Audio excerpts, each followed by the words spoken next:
Halo, selamat datang di channel saya, Bamhe313. Kali ini saya akan membahas mengenai hydroplanning atau aquaplaning.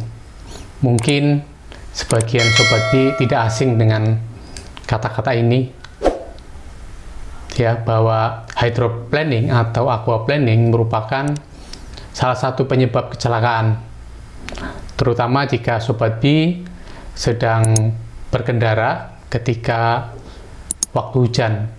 Maka hydroplanning itu kemungkinan akan muncul. Ingin tahu lebih lanjut mengenai hydroplanning? Ikuti pembahasannya pada program Binkes, bicara tentang keselamatan.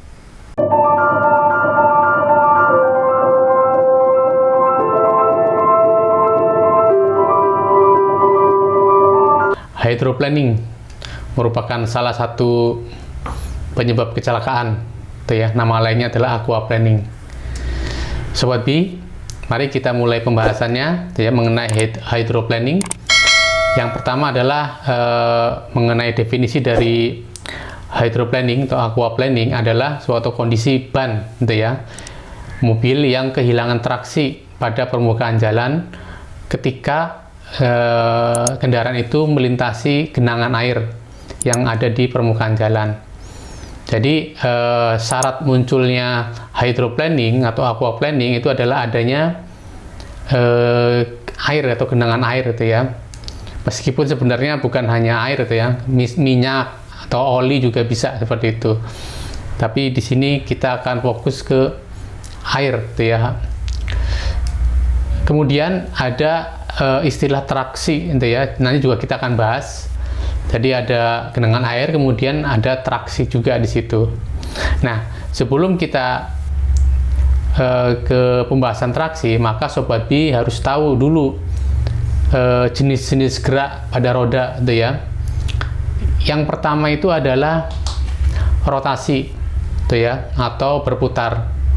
Jadi perputaran ini biasanya ada disebabkan oleh adanya momen putar, ya, atau momen angular, ya, yang disebabkan adanya torsi yang berasal dari mesin kendaraan. Itu rotasi. Jadi dia tidak berubah posisi, tapi dia hanya berputar pada sumbunya. Kemudian yang kedua adalah translasi, itu ya.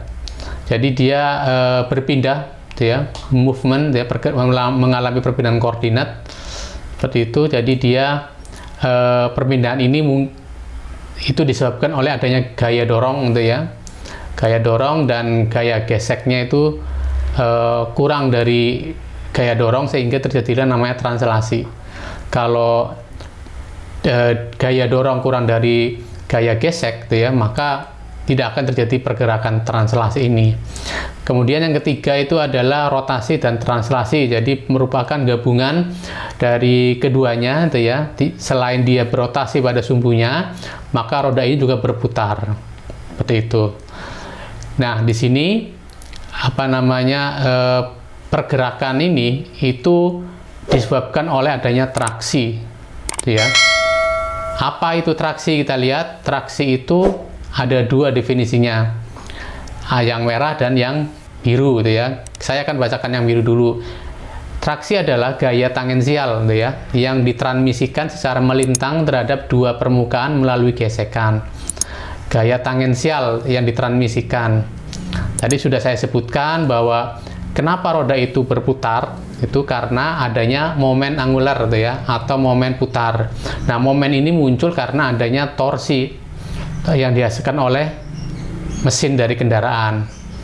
Nah, ketika ada rotasi ini, gitu ya, dan ketika di permukaan atau di ujung dari ban ini diletakkan sebuah benda, gitu ya, atau ditempelkan pada sebuah benda, maka akan timbullah traksi, gitu ya. Jadi traksi itu merupakan perkalian antara momen putar tadi, gitu ya, atau momen angular, gitu ya, dengan hambatan putar, gitu ya, hambatan putar yang terjadi antara permukaan ban dengan permukaan benda tadi, atau misalkan jalan lah, misalkan.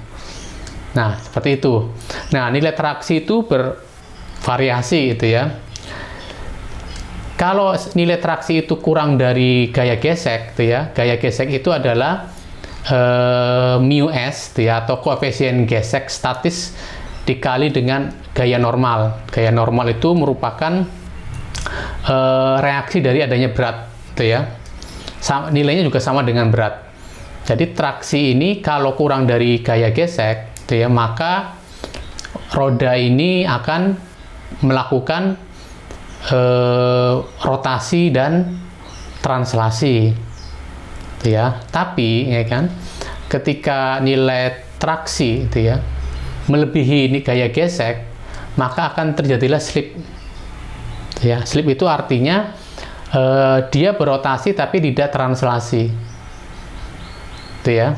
Jadi kalau kita lihat contoh ini, ketika traksi itu ya kurang dari gaya gesek, gitu kan, maka roda ini akan bergerak, gitu ya, berputar tapi sambil bertranslasi. Tapi kalau traksinya lebih dari gaya gesek, maka akan terjadi slip. Ya, sobat bisa lihat itu ya pada slide itu pada slide bisa ketahui ketika traksinya lebih besar dari gaya gesek, maka akan terjadi slip. Lalu faktor apa saja sih yang mempengaruhi ini? Yang pertama tentu adalah komposisi, gitu ya. Komposisi material antara dua permukaan, baik permukaan ban maupun permukaan dari jalan itu sendiri. Bagaimana komposisinya, ya kan? Kemudian yang kedua itu luas kontak, gitu ya, antara dua permukaan. Perlu sobat diketahui bahwa ban itu ya, ketika dia menapak pada atau bersentuhan dengan sebuah permukaan jalan, maka titik sentuhnya itu bukanlah sebuah titik, tapi merupakan sebuah luasan, gitu ya. Dan luasan itu sangat tergantung pada kelenturan dari ban itu sendiri, gitu ya, sama tekanan ban, gitu ya, dan juga terkait dengan berat dari kendaraan itu. Nah, ban yang masih baru itu ya, maka dia akan luas area kontaknya, gitu ya. Makin luas makin besar nilai hambatan atau gaya geseknya. Kemudian yang ketiga itu adalah bentuk makroskopik, gitu ya, atau mikroskopik. Ya, maksudnya itu tekstur ya, mikrotekstur dan makrotekstur. Saya beberapa hari yang lalu membaca mengenai AIRI itu ya, atau International Roughness Index, itu ya, dan skid resistance. Jadi apa namanya, perlu sobat ketahui bahwa keduanya ini sangat berbeda ya. Kalau AIRI atau IRI istilahnya itu kan, itu merupakan satuan yang menunjukkan tingkat kekasaran dari sebuah jalan, gitu ya. Jadi jalan itu seperti apa kekasarannya? Biasanya itu satuannya itu dia meter per kilometer. Jadi apa namanya, berapa perubahan ketinggian, gitu ya, secara vertikal itu satuannya meter. Kemudian berapa panjangnya, itu satuan dari AIRI itu ya, atau IRI.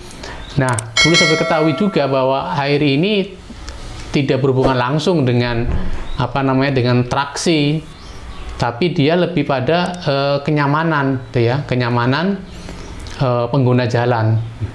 Misalkan kadang ada jalan yang ketika sobat B misalkan mengendarai, kayak seperti jalannya tidak rata, ya kan, ada naik turun ya, seperti itu, ya kan.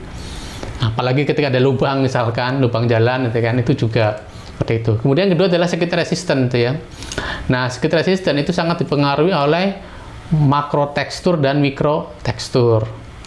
Nah, untuk mengetahui nilai dari skid resistance itu kita menggunakan British Pendulum Tester, gitu ya, dengan satuannya BPN atau British Pendulum Number. Nah, skid resistance inilah yang menentukan tahanan dari sebuah permukaan jalan, gitu ya. Dan ini sangat mempengaruhi terhadap sistem pengereman, dan tentu ini juga berpengaruh pada traksi itu sendiri. Ya, jadi tolong bedakan ya, untuk masalah traksi yang paling berpengaruh adalah skid resistance dibandingkan dengan yang airy.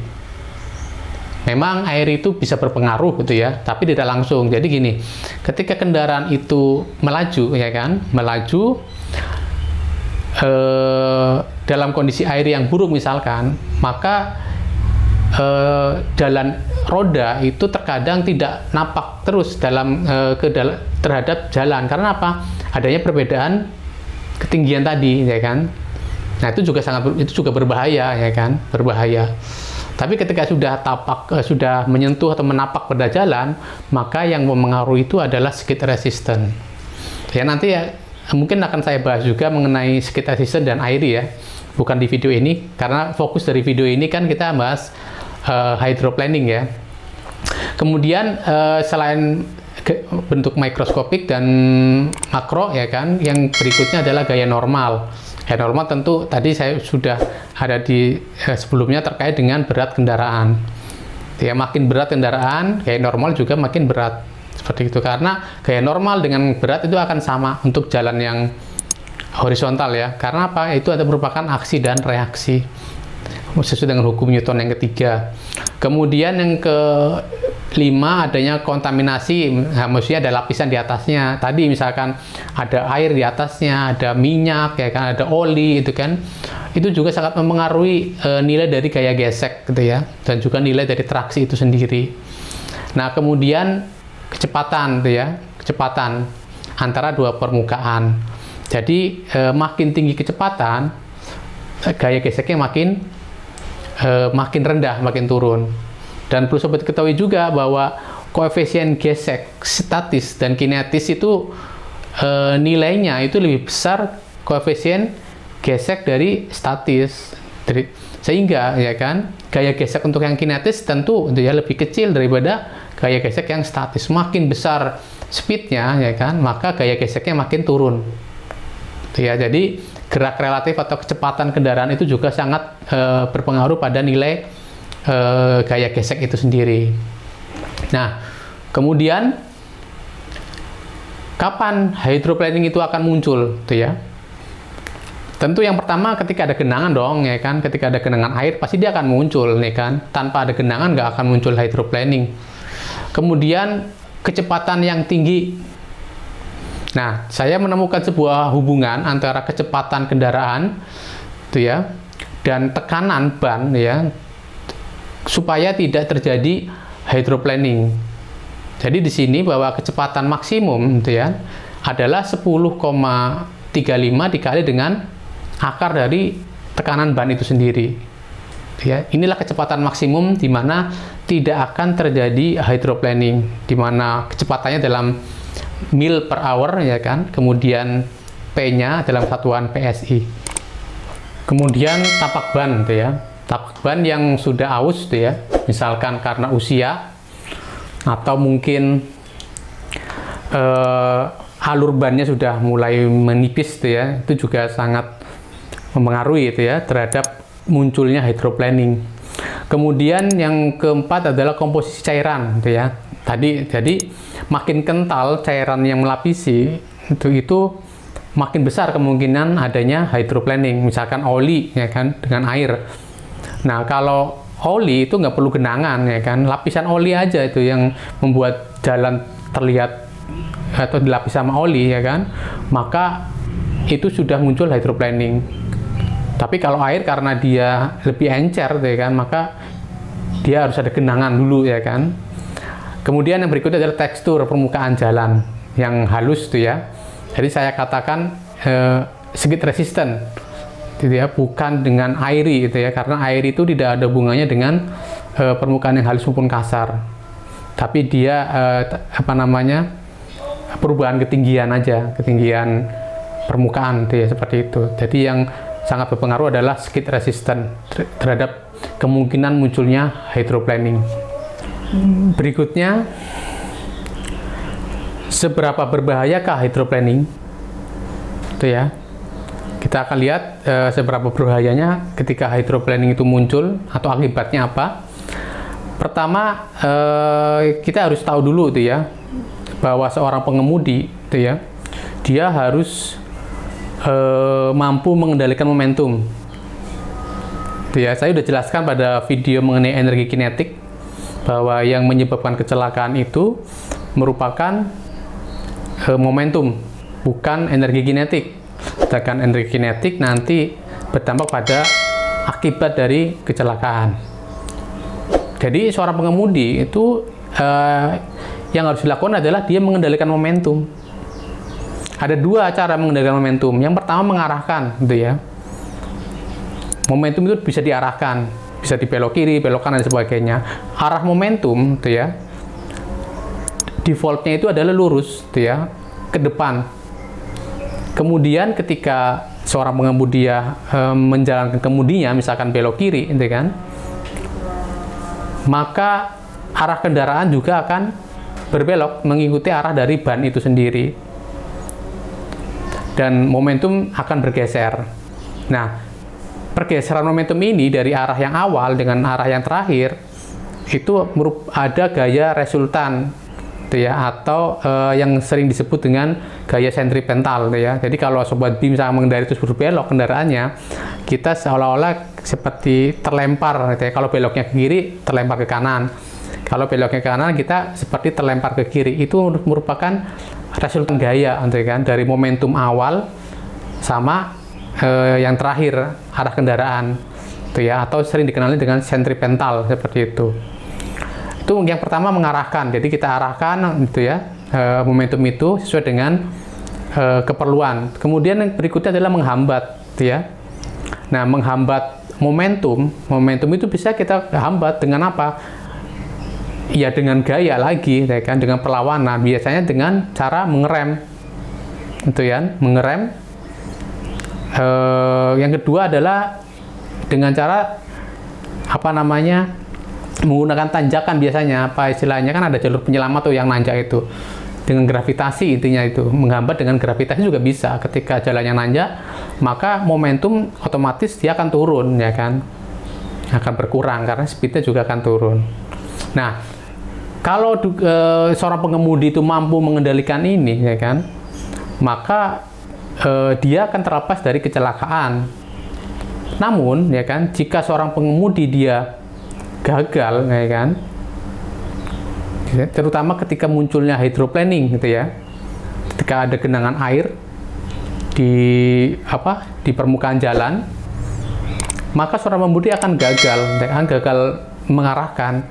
Jadi walaupun roda kendaraan sudah dibelokkan ke kiri, seperti itu, maka arah kendaraan tetap ke depan, nggak akan ke kiri. Karena kenapa? Karena itu tadi adanya hydroplaning, sehingga traksinya itu tidak ada. Roda tetap berputar atau berotasi, ya kan, tapi gerak kendaraannya tetap ke depan, gitu ya, seperti momentum awal. Artinya mau diarahkan kemanapun roda itu tidak akan berpengaruh, ya kan. Karena karena ketiadaan dari gesekan, gitu ya, antara ban dengan permukaan jalan, atau traksinya sudah tidak ada. Kemudian yang kedua, gagal menghambat, gitu ya. Gagal menghambat. Jadi ketika sobat B mengalami hydroplaning, ya kan, kemudian sobat B mengerem, maka roda akan berhenti berputar, tapi kendaraan tetap melaju ke depan, gitu ya. Kenapa melaju? Karena tetap momentumnya tadi, itu ya, dan momentum ini bergerak liar, bergerak bebas, gitu ya, karena tidak ada traksi juga, gitu ya. Jadi meskipun rotasi roda itu berhenti, ya kan, tetap dia akan melaju, seperti itu. Nah, kemudian ada lagi fenomena mengenai hydroplaning, tapi nggak kiri kanan tidak mengalami hydroplaning. Misalkan ini, kalau sobat B perhatikan, misalkan di jalan tol, biasanya air itu mengendang di sebelah kanan tuh, ya, di dekat median itu pasti akan mengendang airnya, ya, karena buruknya sanitasi itu, ya, atau buruknya irigasi di tol, sehingga dia akan menggenang. Tetapi ke kiri itu tidak mengenang, sehingga roda yang mengenai genangan hanya roda sebelah kanan, gitu ya. Nah, itu hydroplaning sebagian istilahnya gitu. Nah, ketika muncul hydroplaning untuk roda yang kanan, sedangkan yang kiri itu tidak, maka Sobat B akan merasa kendaraan terlempar ke kanan, jadi akan mau membelok ke kanan. Tuh, saya sering mengalami itu, tuh kan. Ketika menerjang genangan air, tapi hanya satu sisi yang kena, roda kanan saja, maka terkadang kendaraan kita itu akan seolah-olah berbelok ke kanan, gitu ya. Karena ya itu tadi, yang kanan itu berotasi, tapi translasinya itu berkurang, ya kan? Atau tidak sesuai, sedangkan yang kiri dia berotasi dan bertranslasi sesuai, ya kan? Artinya translasinya lebih cepat yang kiri daripada yang kanan, sehingga kendaraan akan berbelok ke kanan, gitu ya.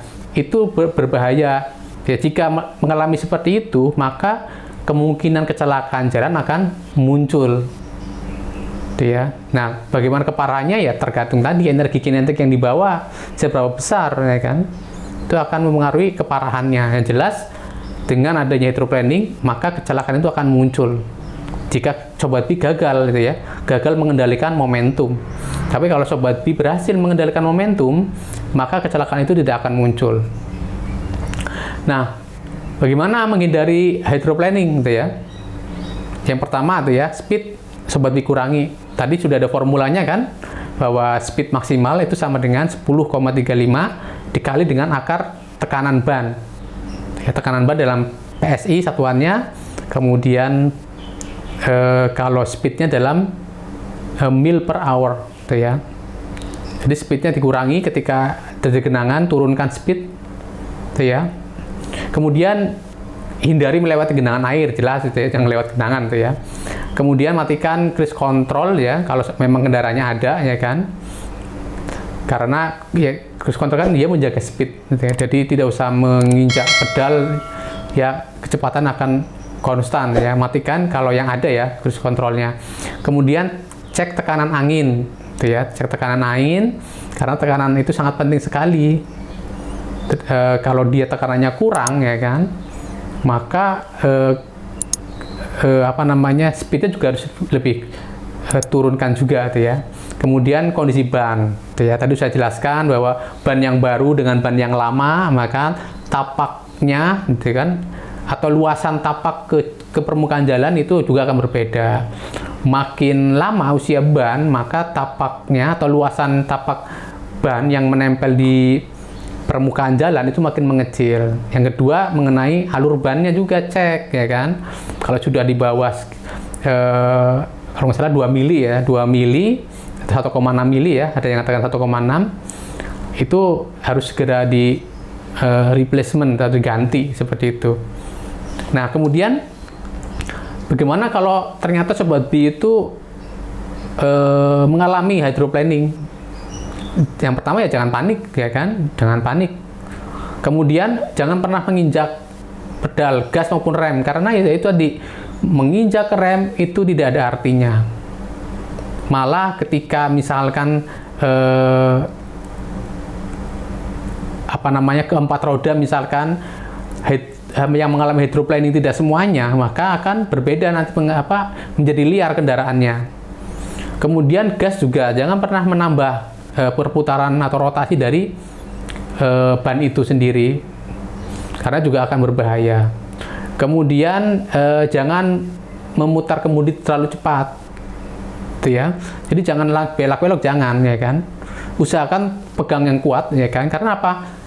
Kemudi jadi akan makin ringan ketika muncul hydroplaning, maka kemudi akan ringan, dia gampang sekali berbelok, gampang sekali berputar, ibaratnya seperti itu. Maka Sobat B harus megang yang kencang, ya kan, yang sampai Sobat B nanti merasakan bahwa sudah ada traksi antara ban dengan permukaan jalan.